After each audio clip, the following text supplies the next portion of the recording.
ketika sama-sama kampanye untuk Pilpres, ya. Sebentar, soal Timnas dulu sebentar. Gus Imin, monggo. Terima kasih. Alhamdulillah hari ini kita melaksanakan halal bihalal dan penutupan kerja Timnas Amin. Ini artinya sebagai sistem sudah kita akhiri, tetapi kami tadi merasakan spirit semangat kebersamaan untuk perjuangan perubahan tidak boleh berhenti di berbagai level dan ruang juang masing-masing.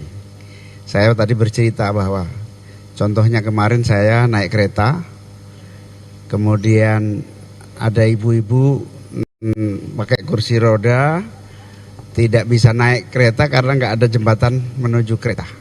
Penumpang marah-marah, dia bilang ini gara-gara Amin Mbak nggak menang ya begini ini. Artinya apa? Spirit perubahan itu merata. Sehingga harus terus kita lakukan perubahan, akses difabilitas, pembukaan akses kemudahan publik, kebebasan berpikir, berpendapat, berorganisasi, itulah perubahan-perubahan yang harus diwujud. Dan spirit itu terus menyala-nyala di batin kita semua. Itu artinya meskipun hari ini kita tutup sebuah kelembagaan, tapi kita disatukan oleh cita-cita yang berlanjut. Karena itu terima kasih kepada semuanya yang telah bersama-sama mensukseskan Amin. 40 juta pemilih yang tentu itu amanah yang harus terus dijaga perjuangannya. Assalamualaikum warahmatullahi wabarakatuh. Rekan-rekan media yang saya hormati, tadi apa yang sudah disampaikan Pak Anies dan Pak Muhaimin, saya pertama berterima kasih dan bangga menjadi bagian dari perubahan ini yang sudah ditunjuk sebagai Kapten Timnas. Bukan hal yang mudah, ya, bukan hal yang gampang memanage demikian besar orang dengan berbagai karakter, dari partai, dari akademisi, intelektual, ada dari santri, ada dari TNI, Polri. Ini memberikan wawasan tersendiri buat saya, sehingga saya merasa bangga menjadi bagian ini. Saya sekali lagi mohon maaf apabila dalam melaksanakan tugas mulia ini ada kekurangan dan kelupaan. Mudah-mudahan perjuangan ini walaupun Timnas sudah selesai, tadi apa yang dikatakan Pak Anies, Pak Muhaimin, tetapi semangat berjuang kita tetap lanjutkan. Mudah-mudahan di medan yang lain kita bisa bertemu lagi untuk berjuang untuk meyakini kebenaran yang kita yakini. Terima kasih. Oke, siap.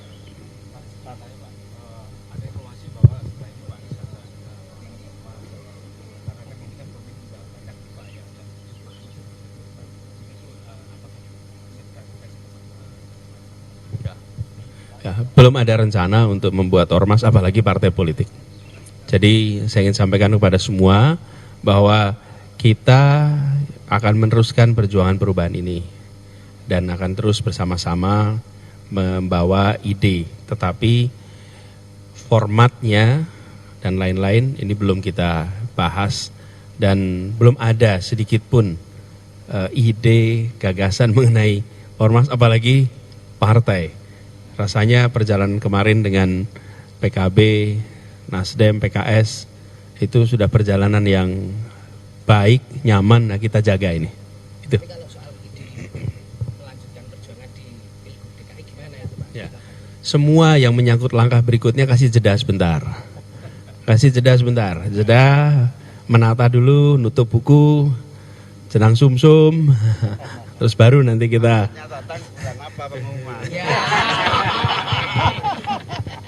Ya, nanti ini dah biasanya Gus Imin tuh Gus Imin tuh istikharahnya mantap. Jadi kita nunggu istikharahnya Gus Imin dulu.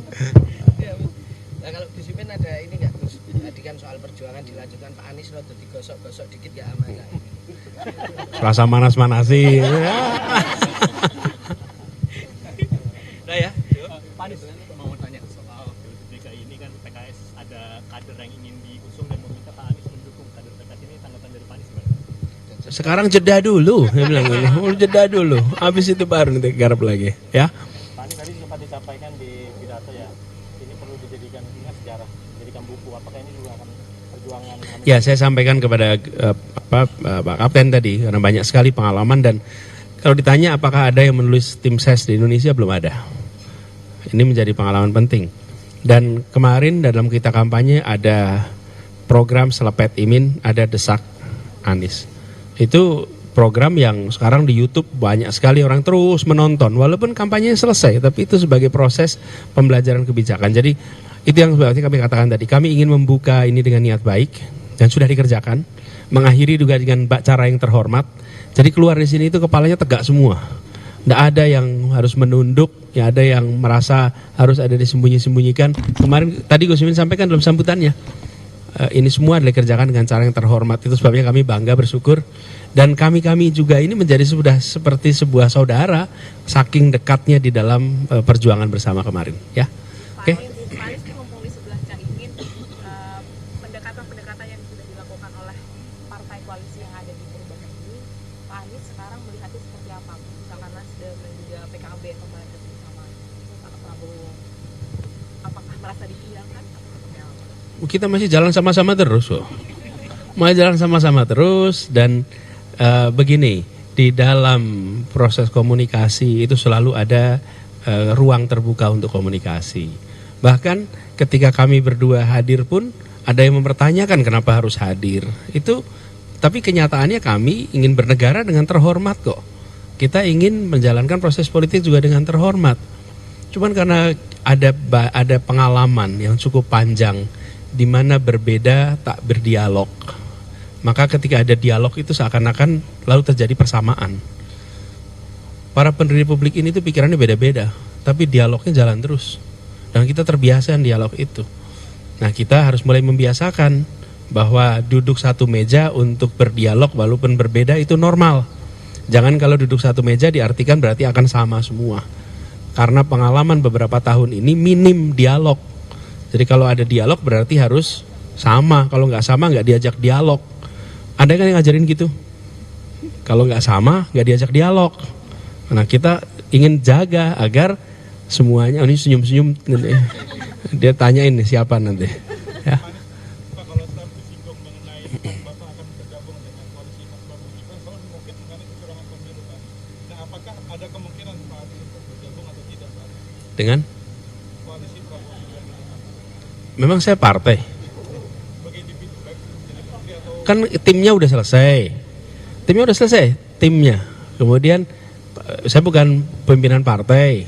Jadi saya warga negara sekarang. Ya.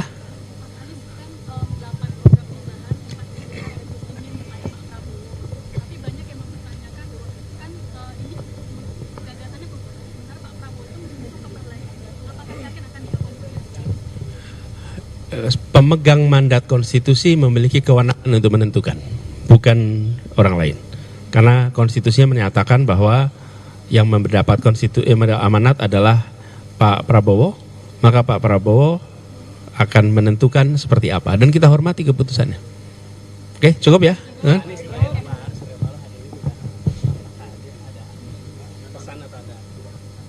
Kan datang Pak Sekjen, datang Pak Yan Darmadi, diwakilkan. Ya. Nanti diundang pasti diundang. Udah cukup.